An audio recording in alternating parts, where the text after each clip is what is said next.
Hi everyone. Today on my workbench I have Rick's Breckwell brand pellet stove controller. Rick sent me this one because it had an odd problem that the auger was constantly feeding low. So no matter what speed you had the low BCDE max switch position at, the auger was always feeding low. So that means that it was never feeding enough pellets and the fire would eventually die out. So Rick sent me this one. I did some troubleshooting work. I identified the problems, made the corrections, and now I'm ready to do final test on it. So I'll go ahead and turn it on. I have it connected to my Pellet test unit. My tester has 4 light bulbs on it, and they're used to simulate the different components of the stove: the igniter, the combustion fan or blower, the auger motor, and the room convection fan. We'll note that on this stove, Rick's controller, he has a hot rod element, so I have an extra wire on my controller here, the brown wire, which will eventually turn this light on. So I'll go through the power up and we'll go through all the testing and we'll show that the thing is working correctly, and that should be it. So I'll go ahead and turn it on, and when I do, the combustion fan and the convection fan, the room fan, will come on. And that's the reason they do is because my tester is hardwired that way. It would help if I had power. All right, so there's the 2 lights. I've got the 2 lights on. I've got the combustion fan light on, and I've got the room convection fan. So there's a few things we can do right now. One is we'll test the auger motor. So on the controller there's the manual feed button. If I press that forward, it's a momentary switch. The auger light comes on, which means the auger motor would be driving. So that's functioning correctly.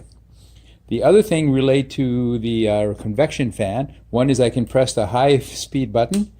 That's a full toggle switch, and you notice that the light went on brighter, which means that the fan would be running harder. The other thing we can check right now is step through the low BCDE max positions. So as I do that, we can see that the intensity of the light changes and goes up and down as expected. I will say that for this controller, the D, E, and max positions is hardwired together, so that means the light intensity will not change. Your fan will not run any higher. Notice it just stays the same intensity. So that's functioning correctly. So when I do go to D, E, and max, and I'm in automatic mode a little later on, that will control how fast and how often the auger motor drives, how long and how often. So the next thing to do is to go into automatic mode, and I do that by pressing the auger button. Now there's 2 things to note here. One is when I press the auger button, the green light up here should come on, and that will start a timer for the auger motor.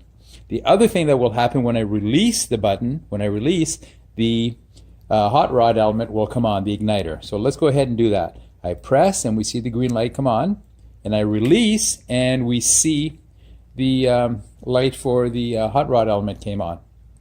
So that is functioning correctly. I've already pre-tested it because it's a 10-minute plus cycle, but if I were to leave the controller on in this mode for the next 10 minutes, this light will come off. That's not something I'm going to videotape here, but just know that I've already pre-tested it and it is functioning correctly. So that is to save electricity. Basically they're saying the stove is should have ignited by now. We don't need the hot rod element on anymore. So now we have it. We've got the auger motor running. See, there's the light on. When it does that, there's a little light on the back here that we may be able to see right above the word pellet. I'll leave that up for a second so we can see it clearly. Next time the controller drives the auger, there it is. You can see it. I'll do that one more time, one more cycle. Just look for the little light just above the word pellet behind the faceplate. That light will, there it is, you can see it clearly there. That light corresponds to the motor being driven by the controller. So when that light comes on, the auger should be driving. So the next test to do here is we notice that there's a long gap where the auger is not on and a short duration of time where the light is on. If I go to the max position, that increases the intensity of the room fan, but it also changes the duty cycle of the auger. So we'll notice that the light will stay on longer. Notice it's on longer. And the duration of time between cycles on will be shorter. So it'll come on sooner.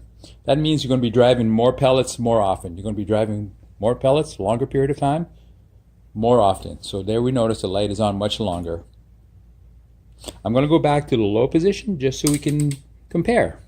So let's go back to the low position and we'll see that the auger motor light will come on just for a couple seconds, not very long. Notice the difference? Very short, but it takes longer for it to come on again. So that is the crux of Rick's problem having been resolved. His auger would only come on for a very short period of time and not drop enough pellets. So even when he was in a max position. So now if I go to max, you'll notice that the light is on for a good long time. So that should allow the motor to drive more pellets into the pit. Notice how it's on longer.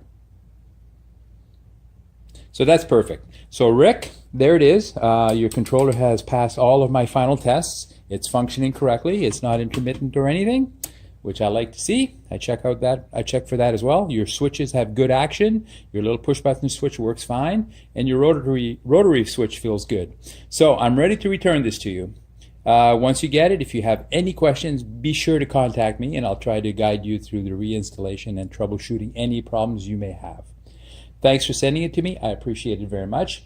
And for all of you viewers, please go ahead, hit the like button on this video, and feel free to subscribe to my channel if you want to see more of these kinds of videos. I get a lot of pellet stove controllers that come my way, different brands. I try to service them all. If I can identify a problem, I will fix it. But feel free to contact me if you have a controller problem of your own, and I will work on it.